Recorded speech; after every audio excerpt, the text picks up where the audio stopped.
Estamos recebendo aqui o nosso prefeito Marcelo Bellinati. Prefeito, muito obrigado pela presença mais uma vez aqui nos estúdios do nosso Tarobá Urgente. E eu que agradeço. Eu vou tirar a máscara, estamos distante, né? Vamos mais de 2 metros de distância. Vou ficar segurando aqui. Prefeito, eu imagino o senhor como médico, experiente, além de médico, é advogado, trabalhou muito na área. O senhor imaginava passar por uma situação como essa, como a gente está vivendo com esse coronavírus? Acho que ninguém imaginava, né? Na verdade é o seguinte, Cid, isso ameaçou acontecer várias vezes. As pessoas não devem ter se atentado. Lá para trás, a gente teve a epidemia do SARS, a MERS, que eram vírus do mesmo jeito da gripe, lá também no Oriente. E quase que vieram para cá e a mortalidade dessas outras epidemias era muito maior. Aí depois veio o H1N1. Em 2009, vocês devem se lembrar, a H1N1 eu acompanhei de muito perto, porque eu trabalhava de médico nas ambulâncias de urgência e emergência, então atendia muita gente. A diferença da H1N1 para a Covid-19 é que a H1N1, apesar da mortalidade dela ser maior, da gravidade ser maior, a transmissibilidade dela era menor, ou seja, era mais difícil a pessoa pegar. O coronavírus não, ele é exatamente o contrário. Ela tem uma gravidade menor, tem uma mortalidade menor, mas ele é muito fácil de pegar. Por ser muito fácil de pegar, muita gente pega. Nessa época, prefeito, o senhor pensou mais como médico ou como prefeito? Porque a gente tinha um caso confirmado só e o senhor já, na hora, já pensou no isolamento social, em fechar e se travar mesmo a contaminação no município. Não, nós pensamos em tudo. Então, assim, nós criamos 3 linhas principais, mas com 6 eixos de trabalho. Quais seriam? Então, primeiro, a saúde, né? Todas as medidas não farmacológicas, fechar o comércio, o uso de máscara, enfim, tudo aquilo que foi feito e foi um trabalho sequencial. Então, pensamos na saúde, pensamos na assistência social, porque eu tinha uma convicção que a partir do momento que a gente ampliasse as medidas de isolamento, a gente ia precisar ter uma retaguarda muito grande para dar apoio às pessoas que necessitam. Então, ia ter muita gente com fome. Eu chamei a equipe e falei, olha, tão grande quanto o problema da saúde vão ser as pessoas que não vão estar trabalhando. É o autônomo, é o ambulante, é o cara que trabalha de manhã para comer à noite. Esse cara não vai estar trabalhando. Como é que ele vai comer? Como é que ele vai levar comida para casa? Então, criamos uma ampla rede de apoio.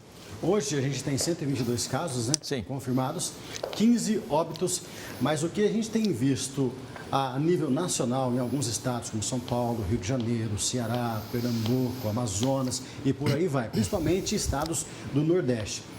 Prefeito, os números são assim assustadores, com muitas mortes. A gente está vendo a média de 600 até 700 mortes no Brasil. Por dia. Por dia. São números realmente alarmantes. Como fazer para evitar que esses números chegam a esse patamar aqui também na cidade de Londrina? Bom, primeira coisa, é importante que as pessoas saibam. O número de 122 não é Londrina. O que eu vou falar aqui também não é para as pessoas se assustarem. Mas não é um número real. Por quê? Porque até então, o Ministério da Saúde preconizava você fazer o teste na pessoa só naquelas pessoas que estivessem internada em estado grave, né? Internou, fazia o teste.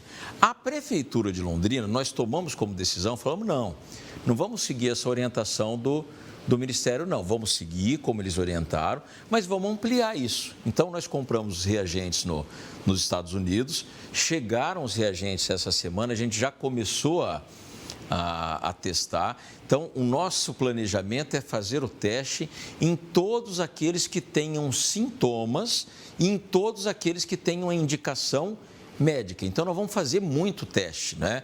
Por um lado, isso vai nos ajudar muito a controlar a pandemia. Mas como é que vai ajudar a controlar? Porque eu identifico, se você estava tossindo, a grande maioria das pessoas, Cid, que tem a Covid, às vezes são assintomáticas, ou às vezes tem uma coceira na garganta, ou tem uma febrinha, enfim, nós vamos identificar mais as pessoas e poder fazer o isolamento delas e com isso proteger para que não haja a propagação. Além disso, né, Aí fica aí a mensagem para a população, e você que é um dos maiores comunicadores aqui da região, Cid, muita gente vai falar, ai meu Deus, o número de casos está subindo. Não é que está subindo. Gente, para cada caso confirmado, e não é em Londrina, é no Brasil, para cada caso confirmado, nós temos de 15 a 20 casos que não estão confirmados. Que o cara teve a doença, tem a doença e ninguém sabe que ele teve. Então, ou seja, em Londrina, se a gente tem 122, Cid, você pode colocar ali que nós temos 2.000 pessoas que já tiveram a Covid em Londrina. Então, o dado mais concreto para que a gente tome as atitudes no sentido de proteger a vida das pessoas, respondendo objetivamente a tua pergunta, não é o número de casos. Porque como a gente vai começar a testar mais que o Brasil inteiro, Paraná, Londrina já é a cidade do Paraná que mais testa. E nós vamos ampliar muito isso, nós vamos ter a capacidade de testar 300 pessoas por dia. É muita coisa, são milhares de pessoas por mês. Significa dizer que o nosso número de casos vai subir lá em cima. Aí o cara vai olhar lá na televisão, olha, Maringá, 100 casos, Londrina, 500. Não é que Londrina tem mais casos que lá, não, é que nós estamos testando e estamos identificando o que permite um melhor controle da pandemia. Vai fechar de novo o comércio? Pode. Eu até acredito que vai ter que fechar de novo. Então, assim, veja, então as medidas foram corretas e as pessoas perguntam, puxa, Marcelo, vai ter que fechar de novo? Eu, particularmente, esse dia eu acredito que vai. Eu, Marcelo Bellinati.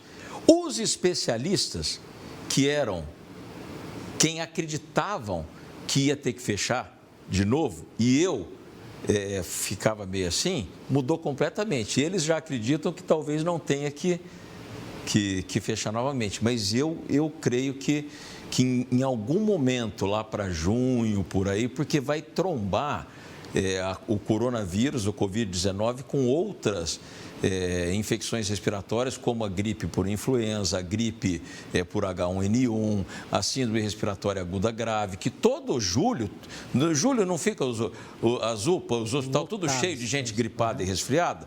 Esse ano não vai ser diferente. A diferença é que esse ano nós conseguimos vacinar um número recorde de pessoas. Nós já vacinamos 117 mil pessoas em Londrina, foi a maior vacinação da história da cidade contra a gripe, 117 mil. Sábado, agora, a gente deve vacinar mais 18 mil pessoas, totalizando quase 140 mil pessoas, que é um dado impressionante, mas mesmo assim nós vamos ter muita gente gripada, com outros tipos de gripe, e aí vai juntar com quem vai estar com o coronavírus. Então é essa a nossa preocupação. Aí a gente tem que ter leito de hospital para atender todo mundo. Qual que é a avaliação do senhor, como ser humano, como prefeito também, como médico, qual que é o posicionamento, o que o senhor pensa das medidas que estão sendo tomadas pelo nosso presidente Jair Bolsonaro, que vai contra tudo aquilo que a gente tem visto a nível nacional? Veja, o Cid, o Bolsonaro é um cara bom. Eu conheci ele, eu convivi com ele, ele é um homem simples, é aquele jeito dele, que fala, que vem na... Às vezes não pensa muito para falar. Vem na telha. O que eu sinto falta, eu creio que a gente deveria ter um alinhamento de conduta, né? Um alinhamento de conduta no seguinte sentido, então o governo federal orientando, o governo estadual orientando e as prefeituras seguindo essa espinha dorsal de orientação, e é claro que daí para cada cidade que tem uma realidade diferente, você ir fazendo os ajustes necessários. Então, o que me entristece é ver que em algumas regiões parece que virou meio que uma briga política, isso não é bom. É isso que eu tenho pedido para a população. Tem gente que pensa, o vírus veio da China, o vírus não é verdade, o vírus é mentira, tem que abrir tudo. Aí outros já pensam o contrário, tem que fechar tudo.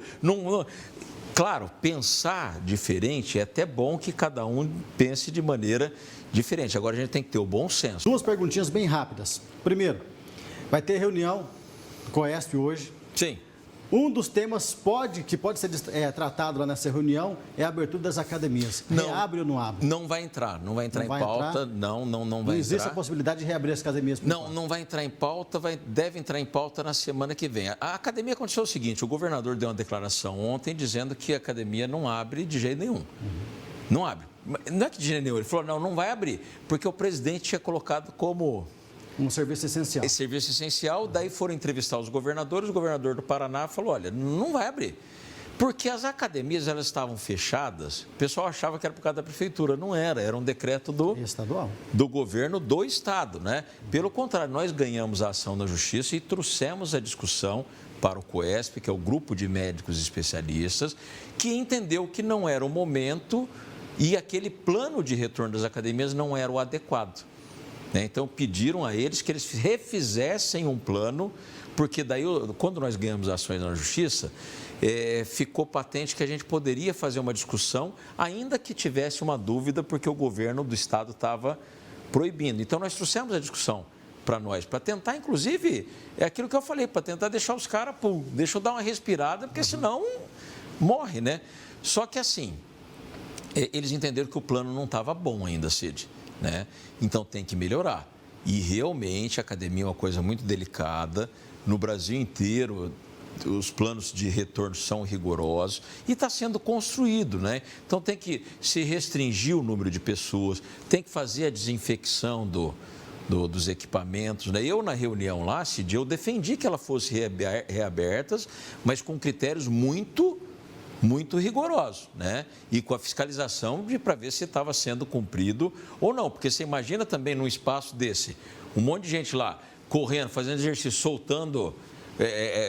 Quando a gente está correndo, a gente solta o que chama de perdigoto, que é umas partículas, e aquilo lá transmite o coronavírus. Então a gente tem que se proteger, tem que usar máscara, o álcool gel. E é esse plano que eles estão reconstruindo, né? Para reapresentar para o grupo de especialistas para ver se vai ter autorização ou não. Maravilha, prefeito. Tá aí. Você falou duas. Vou fazer a última então. A arrecadação do município. Caiu muito. Nós estamos ainda no mês de maio. 15 de maio, né? 15 de maio. Existe a possibilidade já do funcionalismo público ficar sem o 13º, embora faltam alguns meses ainda para ter essa parcela? Cid, Londrina tem uma condição diferente das demais cidades do país. E melhor, e eu vou te explicar por quê. Porque nós fizemos a lição de casa no começo da administração.